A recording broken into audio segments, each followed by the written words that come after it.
Bem, nós vamos expor esta noite uma reflexão, encontra inclusive no boletim. Na sequência, nós vamos falar sobre um texto bíblico, que aliás é bem conhecido, que está em Mateus 22:14, em que o evangelista diz que todos são chamados, mas nem todos serão escolhidos.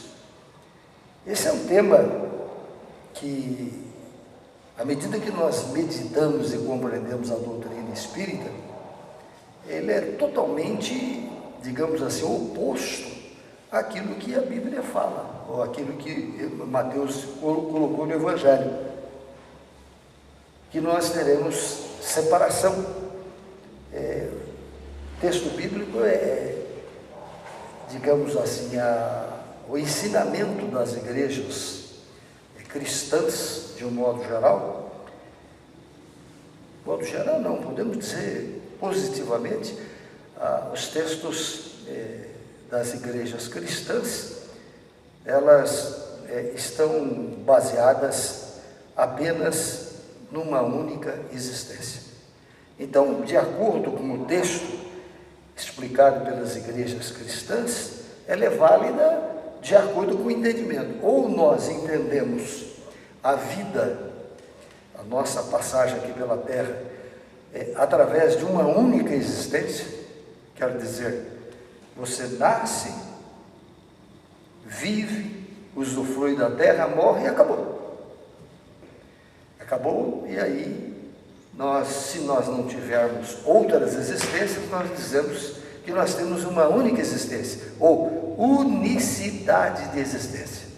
Então, se você for assistir uma palestra dessa que nós estamos fazendo aqui hoje à noite, em qualquer igreja evangélica, qualquer igreja católica, todas aquelas que filiam-se ao cristianismo, eles se apegam a essa letra. Todos são chamados, mas poucos são os escolhidos. É uma complicação nós pensarmos assim, porque se nós imaginarmos como pluralidade que nós vivemos outra existência, esse texto não vale. Mas para as igrejas evangélicas, para a igreja católica, as cristãs, de um modo geral, vale, porque eles pregam na doutrina que morreu, nós vamos defrontar com uma justiça celeste, e que nós seremos julgados, e neste julgamento vai dizer se você vai para o céu ou vai para o inferno. Essa é a ideia que a igreja tem. Então, para a igreja dá certo isso aqui.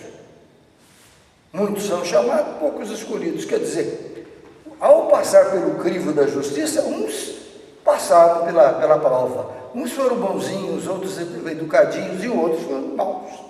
Então, aqueles que foram bonzinhos, segundo a igreja, vão ocupar um lugar, um paraíso chamado céu.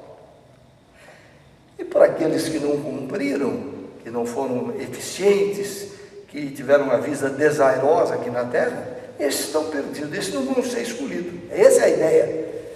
Muitos são chamados, quer dizer, muitos reencarnam aqui na terra, são chamados para trabalhar aqui. Mas depois, quando nós desencarnamos, para as igrejas cristãs, nós vamos para um tribunal de julgamento. E nesse tribunal de julgamento, uns são escolhidos e outros não. Porque a igreja assim entende. Porque a igreja não aceita o processo reencarnatório. Nós vivemos uma única existência. E se nós só vivemos uma única existência, após o desencarne, para onde vai a alma? Para onde vai o espírito? Aí então disse que há um julgamento num tribunal de Deus, onde então escolhe os bons e os maus. Essa é a ideia que, digamos assim, que graça em todo o movimento cristão, em todo o mundo, né?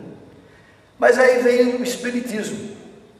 O Espiritismo não aceita isso, porque o Espiritismo está calcado nas reencarnações sucessivas. Quer dizer, Você nasce, você deixa o corpo físico, volta em espírito no plano espiritual e um dia você reencarna. Quer dizer, não para. E se você for analisar pela lógica, é muito complicado.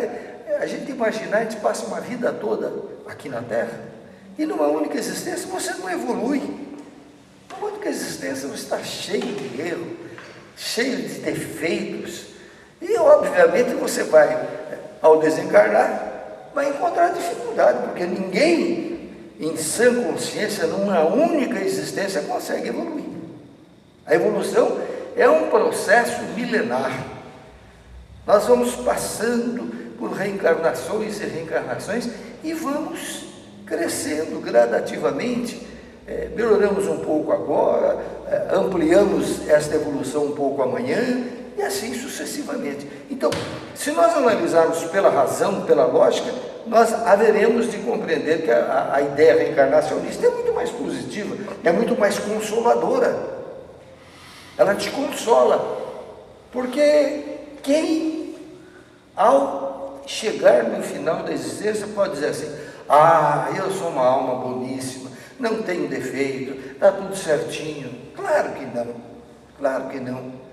Depois de chegarmos a o fim da existência carnal, nós sabemos o quão pouco ainda nós aprendemos, o quanto nós temos ainda que aprender. Então, essa ideia de que muitos são chamados e poucos os escolhidos, para a igreja está certo, ou não? Porque a igreja aceita que morreu, vai ter julgamento, escolhe os bons, muitos são chamados, todo mundo é chamado, mas só alguns são escolhidos. Quer dizer, para onde vai ficar sofrendo o resto da vida num pseudo-inferno que não existe, que foi criado também pela teologia, criou-se a ideia do inferno. Até tem um bispo, que até coloquei no boletim informativo essa semana, ele diz: olha, céu e inferno não existe, foi criado pela igreja para botar medo nas pessoas. Está lá o boletim informativo desse mês, quem quiser ler o texto, está lá em cima. E não só ele disse isso, o Papa João XXIII também dizia: não existe inferno, não existe céu, tudo é estado de espírito, tudo é estado de consciência. Então, para a gente falar esse texto, é preciso que a gente faça essas duas colocações. Se você aceita que nós vivemos uma vida, uma existência única, está certo que o Evangelho diz, que a igreja diz, que a Bíblia diz. Mas se nós não aceitarmos que nós vivemos uma existência única e que nós vamos evoluindo gradativamente num processo infinito, então esse texto já não vale para a gente.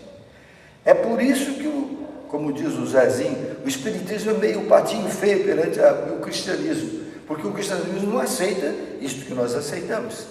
O cristianismo aceita trindade, existem 3 pessoas da trindade, aceita a virgindade de Maria, que Jesus é Deus. O espiritismo não aceita nada disso, porque isso também foi criação da igreja, isso também é teológico. Então nós somos evidentemente diferentes na interpretação. É claro que essa ideia de reencarnação não é só do espiritismo, os povos orientais, todos eles, o budismo, são todos reencarnacionistas, né? Pois bem, então nós temos que dar uma interpretação mais elástica, uma interpretação mais ampla, para que a gente possa interpretar, fazer uma ginástica mental para interpretar essa ideia. E aí, neste livro que eu escrevi, inclusive ele está esgotado na editora, a minha editora, a Editora M, Aprendendo com o Nosso Lar, eu tenho feito algumas reflexões sobre ele. Nesse livro eu faço reflexões sobre esta obra, Nosso Lar, de André Luiz. Então tem uma passagem aqui, referente ao nosso lar, que diz o seguinte: o espírito Lísias, no plano espiritual, está conversando com o André Luiz desencarnado, ambos em espírito. Só que o Lísias já é um espírito já mais orientado, já tem maior evolução, e o André Luiz desencarna e vai para o plano espiritual, ainda numa situação difícil. E ele diz assim para o André Luiz, o Lísias: incontável é o número de chamados, meu amigo. Ele também usa a terminologia chamada. Incontáveis é o número dos chamados, meu amigo, falando com André Luiz. Mas, onde os que atendem o chamado? Ele pergunta, onde estão os que atendem ao chamado? Com raras exceções, diz ele, a massa humana prefere aceder a outro gênero de convite. O que ele quer dizer com isso? Que todos nós estamos aqui para evoluir, mas nem todos nós estamos interessados em evoluir. Os convites para que nós sejamos melhores, que nós melhoremos a nossa vida, nem sempre é atendido. As pessoas preferem o mundão, né? O mundo da desilusão, o mundo da materialidade, e falar de buscar a espiritualidade, poucos interessam por isso. Disse que só no final da vida, da existência, que a pessoa vai passar preocupar com leituras bíblicas, preocupar como diz o católico, puxar o rosário. Aí a pessoa vai preocupar, porque ele sabe que está prestes a ir embora, aí vamos orar, né? Vamos pensar em Deus, porque a pessoa fica preocupada. Mas, na verdade, é isso aí. E nós, como espíritas, nós sabemos que todos nós estamos aqui num processo de evolução. É como se entrássemos numa escola para aprender.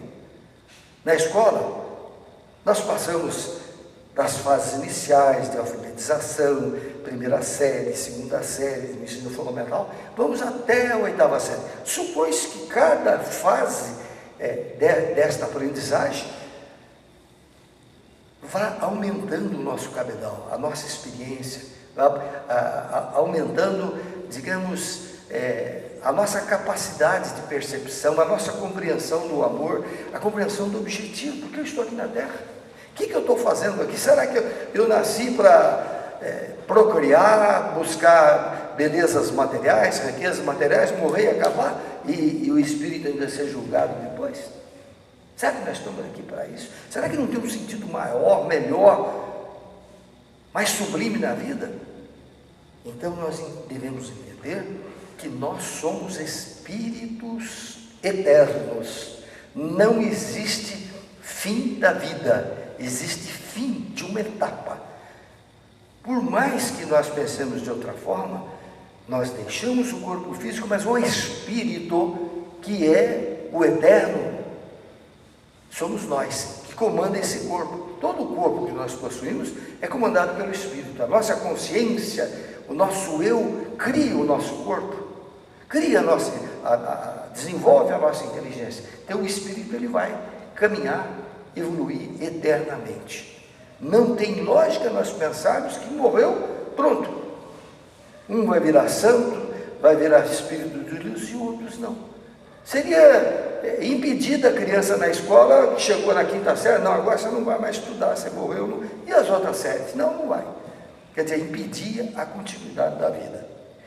E então, não existe a morte do ponto de vista espiritual.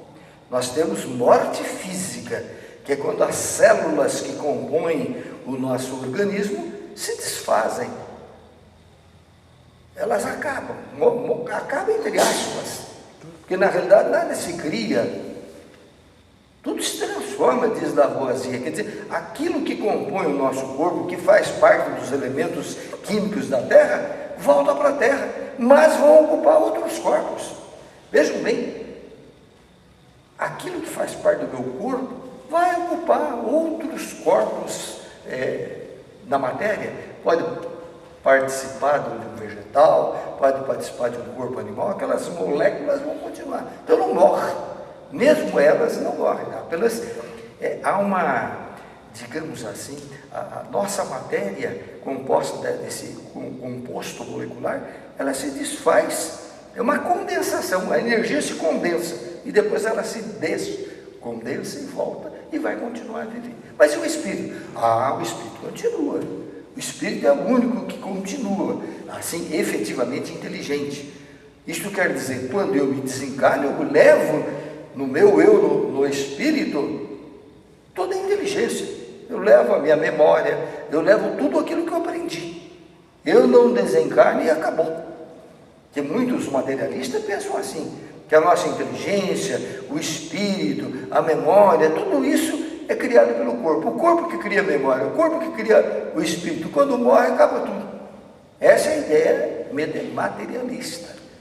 Mas nós não entendemos assim, não nós, os grandes pensadores, os grandes filósofos pensam e estudam essa continuidade da vida. Para o Espiritismo até, digamos assim, não é tão complicado, porque a gente conhece a chamada mediunidade. Mediunidade é quando um de nós temos a faculdade de captarmos a ideia do Espírito que nos envolve, e nós falamos, não nós, o Espírito fala através de nós. Isto é pacífico. Então, nessa forma experimental, todos nós sabemos que vamos continuar a existir. Isto é importante. Isto é fundamental. Então, quando se fala em morte, a Bíblia também traz muitas ideias de morte, mas é no sentido figurado, no sentido metafórico. Por exemplo, aquela parábola conhecida, a parábola do filho pródigo, o filho que, um filho mais velho fica em casa e o filho mais novo diz para o pai que quer ir embora, que o pai dividisse seus bens, que ele queria ir embora. Isso é tudo, é parabólico mesmo, tudo isso é histórico, não é verdade. E aí diz que um dia o filho vai, se perde na vida, perde tudo, gasta tudo que ele tinha, e um dia ele vai voltar para casa. É chamado filho pródigo, filho gastador, filho que perdeu tudo, e um dia ele diz, eu vou voltar para casa, estou passando fome aqui, estou sofrendo, eu vou voltar para minha casa. Na minha casa não tinha nada disso, eu era muito mais feliz. Isso daí é um retorno, na realidade, não é a casa física, é a casa espiritual. Quer dizer, eu volto para a minha casa espiritual, eu volto para mim mesmo e deixo o lado mundano. E lá na parábola do filho pródigo, conta-se, portanto é uma história, entendamos isso como verdadeiro, é uma parábola, que o pai estava preocupado com o filho que saíra de casa e não voltara, não dera notícia, não contava como é que estava, e o pai estava preocupado. Qual o pai que não se preocupa com o filho que sai de casa, de longa data, não dá comunicação? Hoje nós temos zap, na hora eu comunico, mas naquela época não tinha, era difícil. Então conta-se que o pai, sentado na sua casinha, ele vê de longe na curva do caminho o filho voltando. Ele olha aquele filho voltando, via-se nas roupas dele, roupa estragada, descalço, todo sujo. O pai correu e foi abraçar o filho. Ele, em vez do filho vir correndo, ele vai abraçar o filho. Essa simbologia é a simbologia de Deus e o homem.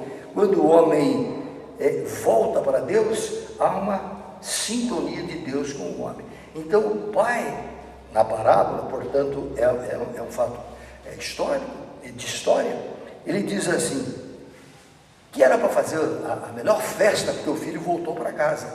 E ele diz assim, porque meu filho estava morto. Ele pensava que o filho estava morto, né? Porque tanto tempo, ele diz, meu filho estava morto e reviveu. Ele voltou para casa. Estava perdido e foi achado. Uma metáfora, perfeitamente.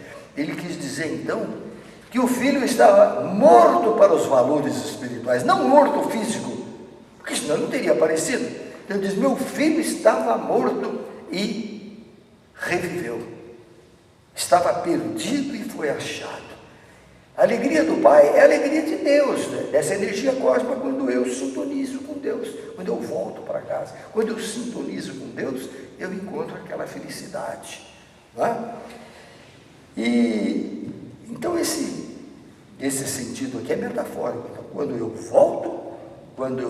volto para casa, quando eu estava morto, mas é morto espiritual. Quantas vezes nós estamos mortos? Quantas vezes nós estamos mortos para a vida? Quantas vezes você está desligado de tudo, vive uma vida desairosa, dá preocupação para o pai, preocupação para a sociedade, você está morto. Uns falam para ele, a pessoa nem se preocupa.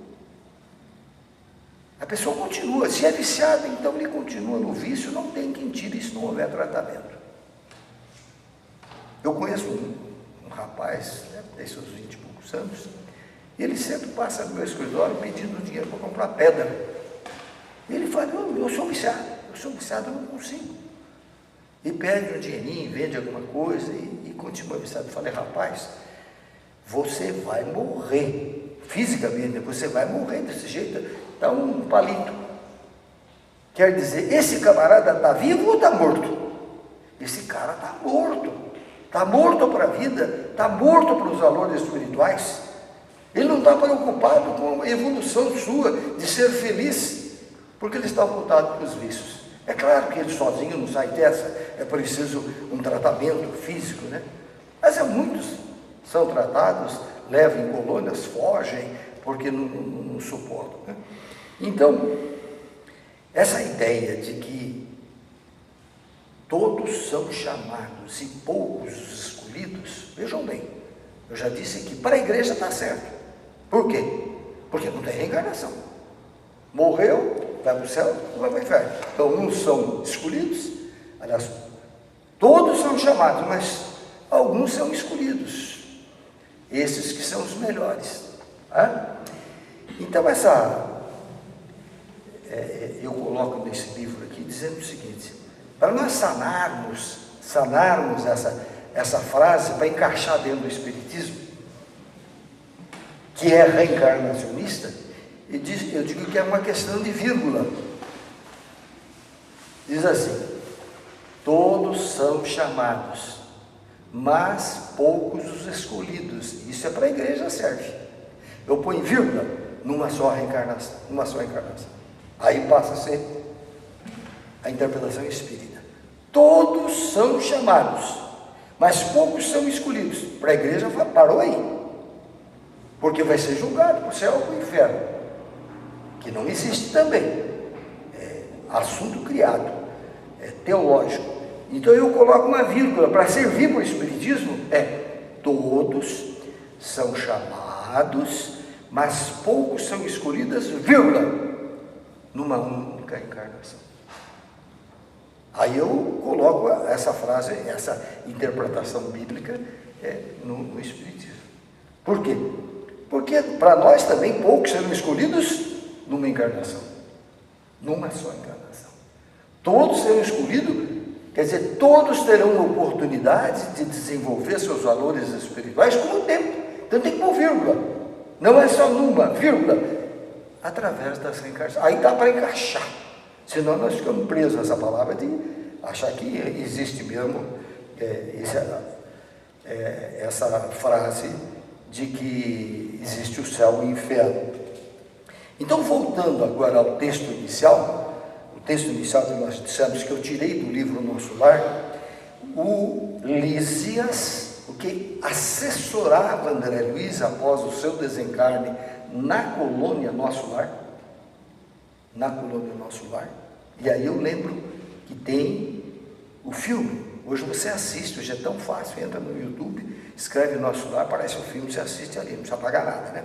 Mas então, quando Lísias diz a André Luiz, incontáveis são os chamados, meu amigo, mas onde atende aos chamados?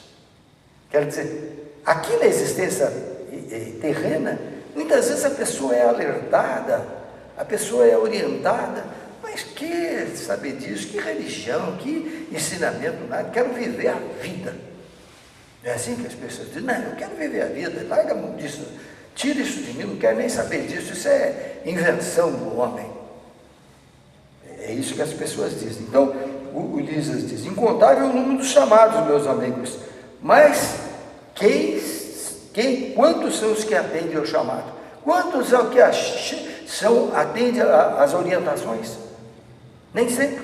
E ele diz, com raras exceções, diz o Lísias ao André, com raras exceções, a massa humana prefere outro tipo de convite. A massa humana prefere um outro convite. Se convidar você, vamos fazer uma reflexão na minha igreja, pode ser na católica, na evangélica, ou vamos fazer uma reflexão na nossa casa, no nosso lar, na casa espírita. A pessoa não quer esse convite, ele quer um outro convite, um outro tipo de convite, em que lhe satisfaça os seus desejos materiais. Não que seja ruim, não que seja mal, lógico, você tem que divertir, não é ficar dentro de casa, tem que ir suas festas, tudo é normal. Mas, no geral, a pessoa não quer saber de cuidar do espírito, quer cuidar da matéria, apenas da matéria. E isto leva o espírito à angústia, leva o espírito à ansiedade, à aflição, ao sofrimento. Quantas vezes nós sentimos a aflição aflorar no nosso coração? Você começa a sentir uma tristeza que não sabe de onde veio. Quantas vezes você se sente doente, porque os seus pensamentos estão voltados tão somente para as coisas materiais? Nada contra a vida material. Aliás, é responsabilidade nossa crescermos materialmente, mas não deixarmos de entender que nós vamos embora, que nós somos passageiros, que nós não somos definitivos aqui na Terra, que nós estamos ocupando um cargo físico provisoriamente, e que amanhã eu vou voltar, eu vou desencarnar, eu vou voltar para o plano espiritual, não vou ter castigo, não vou ter céu, não vou ter inferno, mas da vida se leva aquilo que você vive aqui. Você leva para o plano espiritual aquilo que você é, a vida se leva aquilo que leva a vida aqui.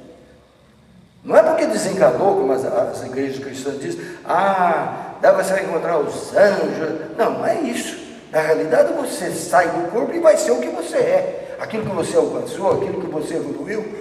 Se você é viciado, você vai continuar viciado no plano espiritual, vai tentar encostar numa pessoa viciada, vai ajudá-la a encontrar as suas necessidades, ela usa junto com o viciado. Se você é voltado para as coisas desonestas, você vai continuar desonesto. Então não é porque saiu do corpo que você mudou o teu pensamento. Nós somos aquilo que somos aqui. Eu até procuro comparar uma reencarnação. Veja bem, para a gente entender bem.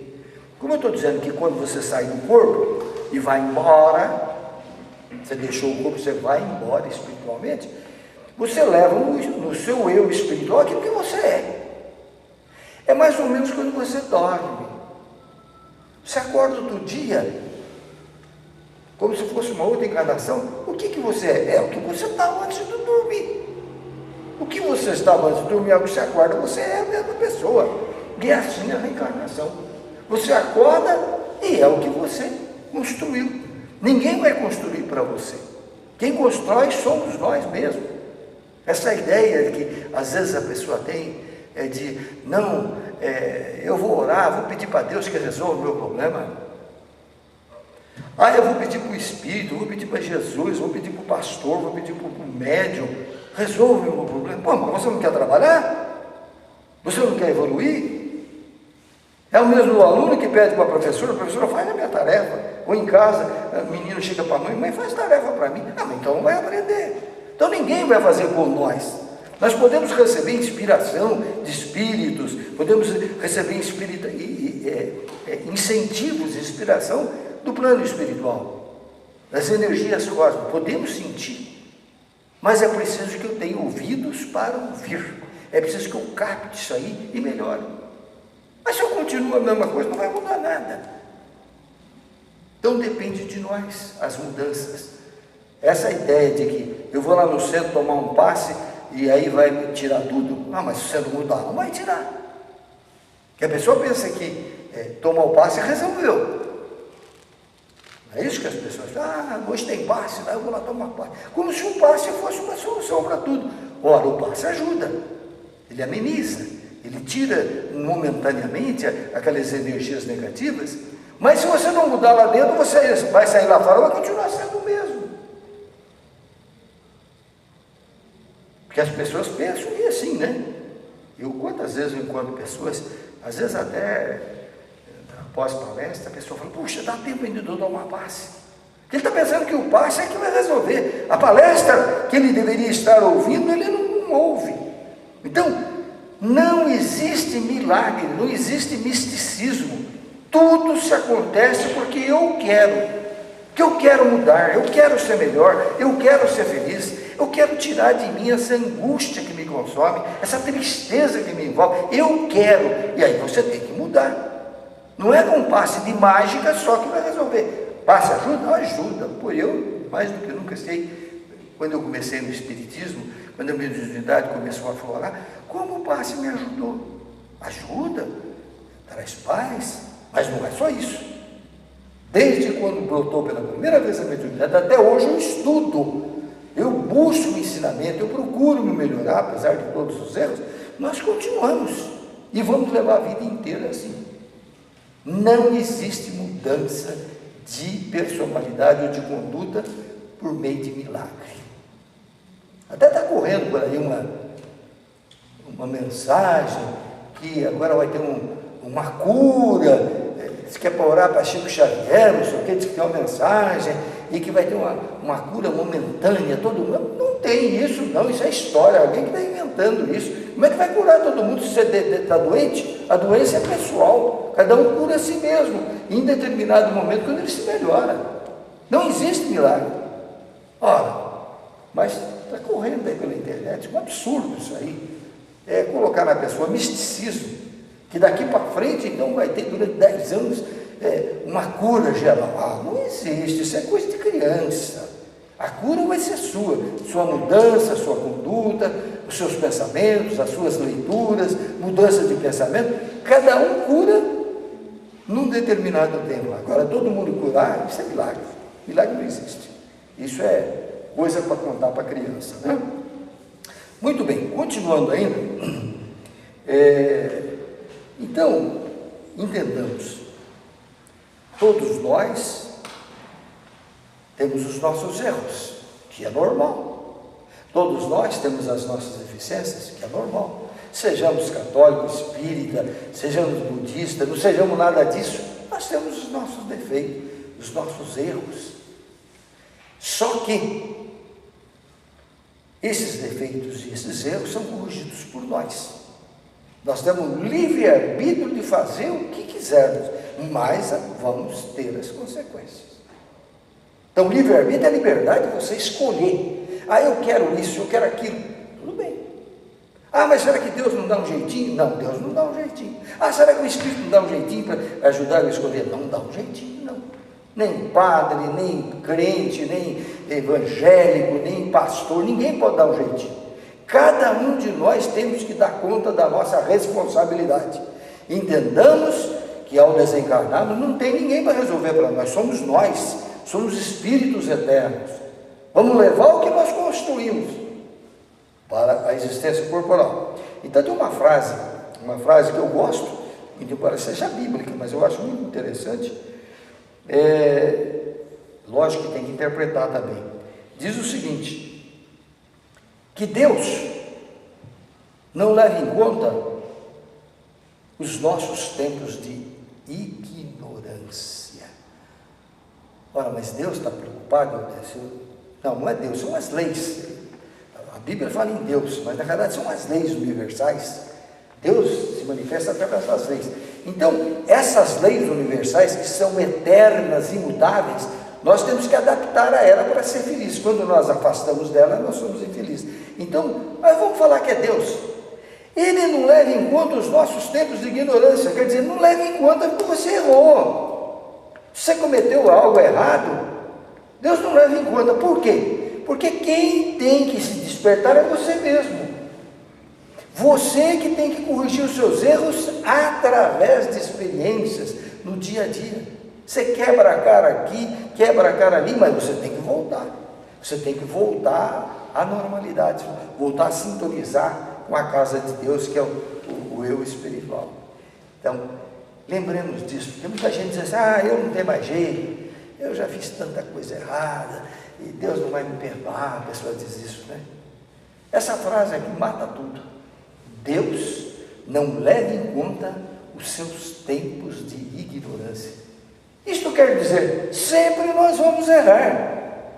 Claro que as leis divinas não vão se preocupar, Deus não vai preocupar com isso, porque é do esquema, da didática divina, que nós aprendamos com os nossos erros, que nós aprendamos errando, acertando, e quando nós acertamos, e com a repetição do acerto, aquilo grava na nossa mente. Grava na nossa mente. E aí eu ajo até por hábito. Eu faço as coisas que eu aprendi, que está gravado na minha rede neural, eu faço isso automaticamente. Porque duas coisas não acontecem ao mesmo tempo. Por exemplo, se você está dirigindo um carro, quem dirige um carro sabe disso, e está conversando com alguém, alguma coisa está sendo automático. Se você está dirigindo um carro e está com um companheiro do lado e batendo um papo com ele, quem que está pensando? É o piloto automático. A tua mente aprendeu a dirigir o carro. Você aprendeu a dirigir o carro. No início você cambiava, errava, o carro parava de funcionar. Hoje você vai daqui a Curitiba conversando com um amigo, porque a mente automática está trabalhando. Quando fala, opa, estamos chegando aqui, ele muda de marcha, passa outro carro, dá sinal. É a mente automática, porque a mente pensante está conversando e ele age automaticamente. Então nós temos no nosso subconsciente, nós temos gravado aquilo que deu certo. Deu certo na nossa vida? Você guarda. Nem pensa mais naquilo, porque aquilo vai dirigir a sua vida automaticamente. A gente chama de piloto automático. E a mente pensante atual, você continua agindo, falando, vendo a paisagem e tal, e você está dirigindo o carro.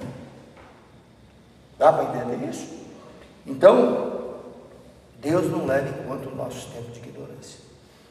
Um está no piloto automático que eu já aprendi. Aquilo que eu não aprendi, eu posso errar e vou lutar para acertar. Depois que aprendi, ele vai também para o piloto automático. Vai para o piloto automático. Quer dizer, todas as coisas que você faz sem pensar, é gravado. É aquilo que deu certo, aquilo que eu aprendi, se tornou hábito. Entendeu? E não é por falta de igrejas que as pessoas não são alertadas, né? Ninguém pode reclamar, porque na atualidade tem tanta igreja, tanta religião.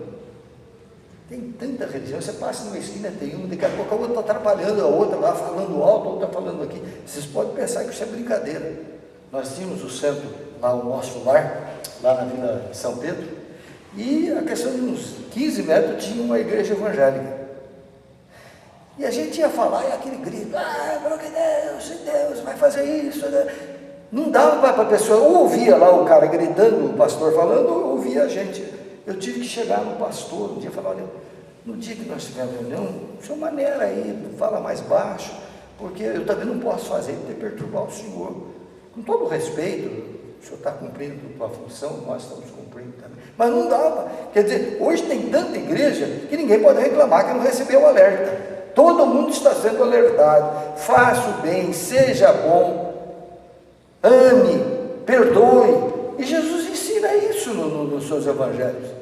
Então, quando Jesus ensina a fazer o bem, amar o próximo, o perdão, nós temos amor ao próximo, etc, etc.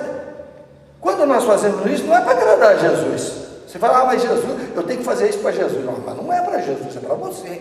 Jesus está ensinando nos seus evangelhos como eu devo agir para ser feliz. É que nem um professor. Eu sou professor.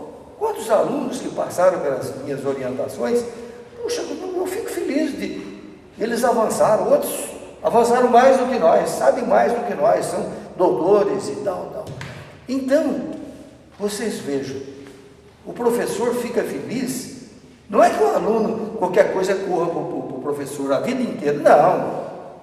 Ele quer que ele se desligue, que ele seja auto-independente.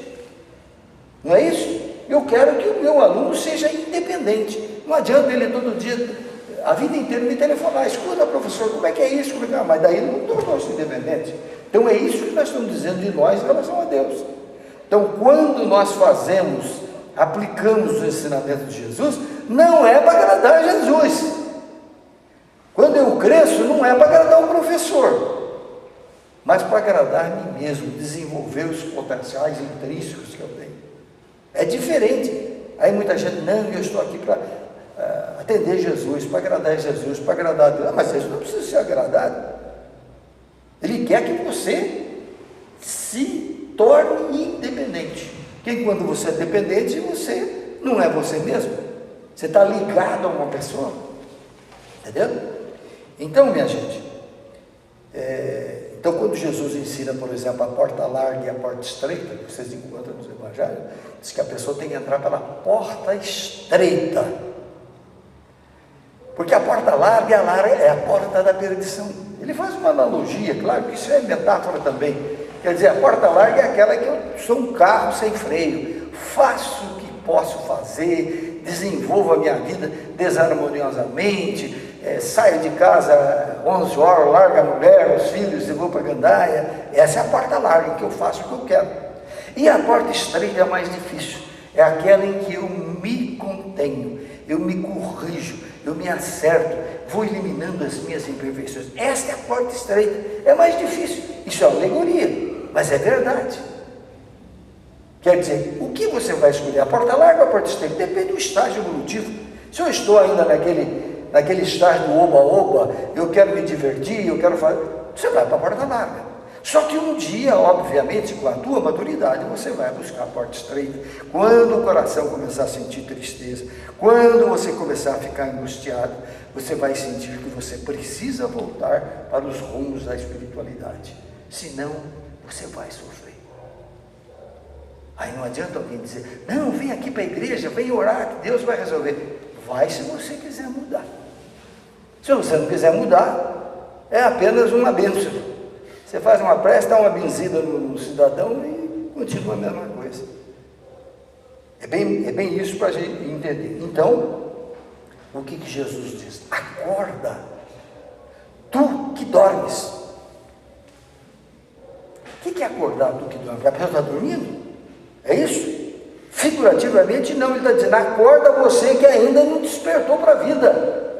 Acordar você que está dormindo, não é dormindo o sono, isso é todo dia nós dormimos, alguém acorda a gente.